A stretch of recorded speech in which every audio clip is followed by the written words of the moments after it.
MBBS പഠിക്കാൻ നമ്മൾ വിദേശത്തൊരു യൂണിവേഴ്സിറ്റിയിലേക്ക് പോകുമ്പോൾ എന്തൊക്കെ കാര്യങ്ങൾ ശ്രദ്ധിക്കണം? NMCയുടെ മാനദണ്ഡങ്ങൾ പാലിക്കുന്നുണ്ടോ എന്ന് നോക്കണം.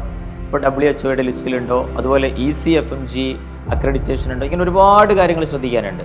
അതോടൊപ്പം ഏറ്റവും പ്രധാനപ്പെട്ട ഒരു കാര്യമാണ് ഈ യൂണിവേഴ്സിറ്റി ഏത് നഗരത്തിൽ ലൊക്കേറ്റ് ചെയ്യുന്നു എന്നത് വളരെ പ്രധാനമാണ്.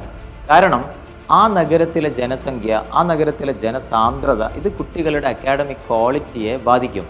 കാരണം മറ്റു കോഴ്സുകൾ പോലെയല്ല MBBS സ്റ്റുഡൻസിന് ക്ലിനിക്കൽ എക്സ്പോഷർ കിട്ടുക എന്നുള്ളത് വളരെ ഇമ്പോർട്ടൻ്റ് ആണ്. അങ്ങനെ ക്ലിനിക്സ് കിട്ടണമെങ്കിൽ അവരുടെ ഹോസ്പിറ്റൽസിൽ നല്ല പേഷ്യൻ്റ് ഫ്ലോ വേണം. പേഷ്യൻ്റ് ഫ്ലോ വേണമെങ്കിൽ സ്വാഭാവികമായിട്ടും ആ നാട്ടിൽ അത്യാവശ്യം നല്ല പോപ്പുലേഷൻ വേണം. പോപ്പുലേഷൻ ഇല്ലാത്ത നഗരങ്ങളിൽ പോയാൽ സ്വാഭാവികമായിട്ടും ക്ലിനിക്കൽ എക്സ്പോഷർ കുട്ടികൾക്ക് കിട്ടില്ല.